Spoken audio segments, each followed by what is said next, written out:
हम अध्ययन कर रहे हैं भारतीय राज्य व्यवस्था के महत्वपूर्ण टॉपिक राष्ट्रपति की शक्तियां और कर्तव्य। राष्ट्रपति की शक्तियां और कर्तव्य।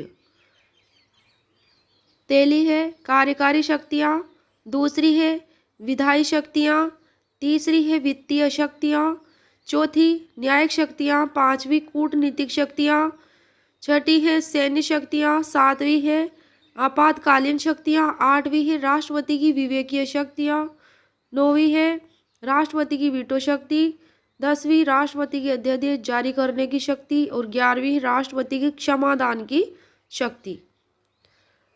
हम देखेंगे राष्ट्रपति की कार्यकारी शक्तियां।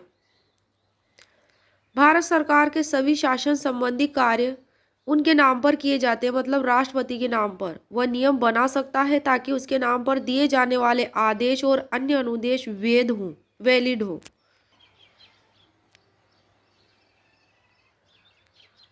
राष्ट्रपति ऐसे नियम बना सकता है जिससे केंद्र सरकार सहज रूप से कार्य कर सके तथा मंत्रियों को उक्त कार्य सहजता से वितरण हो सके। कोई भी कार्य सहज रूप से वे कर सके केंद्र सरकार में, और मंत्रियों को वे जो कार्य होते हैं वे क्या है, सरलता से सुगमता से वितरित हो सके। नेक्स्ट पॉइंट, वह प्रधानमंत्री तथा अन्य मंत्रियों की नियुक्ति करता है। कौन? राष्ट्रपति तथा वे प्रसाद पर्यंत कार्य करते हैं राष्ट्रपति के। वह महान्यायवादी की नियुक्ति करता है। राष्ट्रपति महान्यायवादी की नियुक्ति करता है तथा उसके वेतन आदि निर्धारित करता है। महान्यायवादी राष्ट्रपति के प्रसाद पर्यंत अपने पद पर कार्य करता है। कौन? महान्यायवादी। नेक्स्ट पॉइंट है, वह भारत के महानियंत्रक और महालेखा परीक्षक, केग, चुनाव आयुक्त तथा अन्य चुनाव आयुक्तों, संघ लोक सेवा आयोग के अध्यक्ष और सदस्यों, राज्य के राज्यपालों, वित्त आयोग के अध्यक्ष और सदस्यों आदि की नियुक्ति करता है। कौन? राष्ट्रपति इन सब की नियुक्ति करता है। वह केंद्र के प्रशासनिक कार्यों और विधायिका के प्रस्तावों से संबंधित जानकारी की मांग प्रधानमंत्री से कर सकता है। किससे कर सकता है? विधायिका, प्रशासनिक कार्य और विधायिका के जो प्रस्ताव होते हैं उनसे संबंधित जानकारी की मांग किससे कर सकता है? राष्ट्रपति प्रधानमंत्री से कर सकता है। नेक्स्ट पॉइंट है, राष्ट्रपति प्रधानमंत्री से किसी ऐसे निर्णय प्रतिवेदन भेजने के लिए कह सकता है जो किसी मंत्री द्वारा लिया गया हो। वह निर्णय किसी मंत्री द्वारा लिया गया हो ऐसे प्रतिवेदन भेजने के लिए कह सकता है, किंतु पूरी मंत्रिपरिषद ने इसका अनुमोदन नहीं किया हो। जब तक कोई मंत्रिपरिषद पूरी तरह से अनुमोदन नहीं कर देती तब तक वह प्रतिवेदन को नहीं भेज सकता। उसके बाद वह भेजने के लिए कह सकता है राष्ट्रपति, किसको? प्रधानमंत्री को। नेक्स्ट है, वह SC ST OBC के लिए एक आयोग की नियुक्ति कर सकता है। कौन करता है? SC ST OBC के लिए आयोग की नियुक्ति राष्ट्रपति। वह स्वयं द्वारा नियुक्त प्रशासकों द्वारा केंद्र शासित राज्यों का प्रशासन सीधे संभालता है। कौन? राष्ट्रपति सीधे संभालता है स्वयं द्वारा नियुक्त प्रशासकों द्वारा केंद्र शासित राज्यों का प्रशासन। अगला बिंदु है, वह केंद्र, राज्य तथा विभिन्न राज्यों के मध्य सहयोग के लिए एक अंतर्राज्यीय परिषद की नियुक्ति कर सकता है। इसकी नियुक्ति कर सकता है अंतर्राज्यीय परिषद की नियुक्ति कर सकता है। तो राष्ट्रपति क्या कर सकता है कि केंद्र, राज्य तथा विभिन्न राज्यों के मध्य सहयोग के लिए एक अंतर्राज्यीय परिषद की नियुक्ति कर सकता है। किसकी नियुक्ति? अंतर्राज्यीय परिषद की नियुक्ति कौन कर सकता है? प्रेसिडेंट, राष्ट्रपति। वह किसी भी क्षेत्र को अनुसूचित क्षेत्र घोषित कर सकता है। किसी भी क्षेत्र को क्या कर सकता है? अनुसूचित क्षेत्र घोषित कर सकता है। कौन कर सकता है? राष्ट्रपति। उसे अनुसूचित क्षेत्रों तथा जनजातीय क्षेत्रों के प्रशासन की शक्तियां प्राप्त है। किसको? राष्ट्रपति को। नेक्स्ट पावर है राष्ट्रपति की विधायी शक्तियां। कौन सी पावर्स हैं? विधायी शक्तियां। राष्ट्रपति भारतीय संसद का एक अभिन्न अंग है तथा उसे निम्नलिखित विधायी शक्तियां प्राप्त है। तो कौन कौन सी विधायी शक्तियां प्राप्त है? वह संसद की बैठक बुला सकता है। क्या कर सकता है? संसद की बैठक बुला सकता है अथवा कुछ समय के लिए स्थगित भी कर सकता है, पोस्टपोन कर सकता है, और लोकसभा को विघटित कर सकता है। वह संसद के संयुक्त अधिवेशन का आह्वान कर सकता है, संयुक्त अधिवेशन का आह्वान कर सकता है, जिसकी अध्यक्षता कौन करता है? लोकसभा अध्यक्ष करता है। नेक्स्ट है विधायिका शक्ति, वह प्रत्येक नए चुनाव के बाद तथा प्रत्येक वर्ष संसद के प्रथम अधिवेशन को संबोधित कर सकता है। नए चुनाव के बाद प्रत्येक वर्ष संसद के प्रथम अधिवेशन को संबोधित कर सकता है। नेक्स्ट है विधायी शक्ति में राष्ट्रपति की कि वह संसद में लंबित किसी विधेयक या अन्यथा किसी संबंध में संसद को संदेश भेज सकता है। वह चुनाव आयोग से परामर्श करके संसद सदस्यों की निरर्हता के प्रश्न पर निर्णय कर सकता है। चुनाव आयोग से क्या करता है? परामर्श, काउंसिल करता है। उसके बाद संसद सदस्यों की निरर्हता कि हाँ ये क्वालिफाइड नहीं है, निरर्ह उनको घोषित कर सकता है, ये निर्णय कर सकता है राष्ट्रपति। यदि लोकसभा के अध्यक्ष और उपाध्यक्ष दोनों के पद रिक्त हो, खाली हो, तो वह लोकसभा के किसी भी सदस्य को सदन की अध्यक्षता सौंप सकता है। किसको? लोकसभा के किसी भी मेंबर को सदन की अध्यक्षता सौंप सकता है, अगर लोकसभा का अध्यक्ष और उपाध्यक्ष दोनों ही वहां मौजूद नहीं हो, उनका पद रिक्त हो तब। इसी प्रकार यदि राज्यसभा के सभापति और उपसभापति का दोनों का ही पद रिक्त हो, तो वह राज्यसभा के किसी भी सदस्य को सदन की अध्यक्षता सौंप सकता है।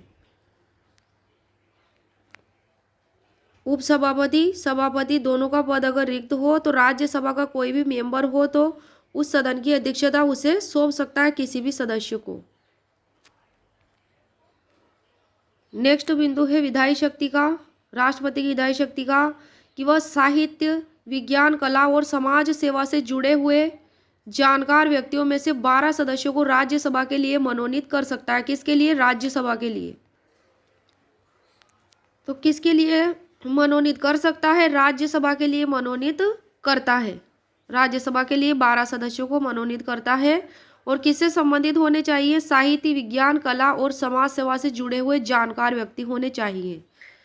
अगला है अनुच्छेद 331 के तहत वह लोकसभा में आंग्ल भारतीय समुदाय के 2 सदस्यों को नामजद या मनोनीत करता था। पहले करता था, लेकिन वर्तमान में ऐसा नहीं है। वर्तमान में 104वें संविधान संशोधन 104वें संविधान संशोधन अधिनियम 2019 के द्वारा यह प्रावधान समाप्त कर दिया गया है, खत्म कर दिया गया है।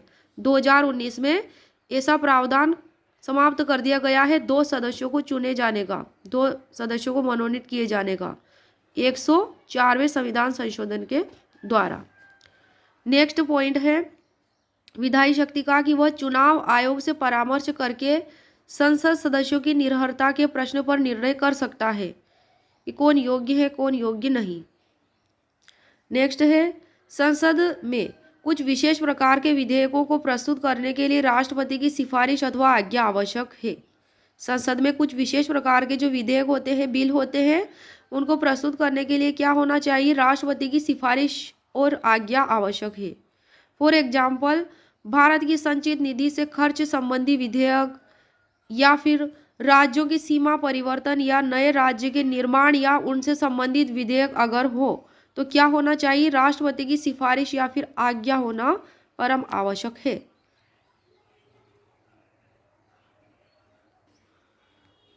नेक्स्ट है पावर, विधायी शक्तियों की अगले बिंदु।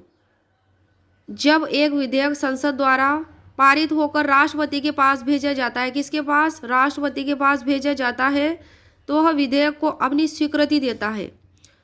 विधेयक को अपनी स्वीकृति देता है, विधेयक पर अपनी स्वीकृति सुरक्षित रखता है। विधेयक को यदि वह धन विधेयक नहीं है, धन विधेयक नहीं होना चाहिए, तो विधेयक को संसद के पुनर्विचार के लिए लौटा देता है। क्या करता है? लौटा देता है।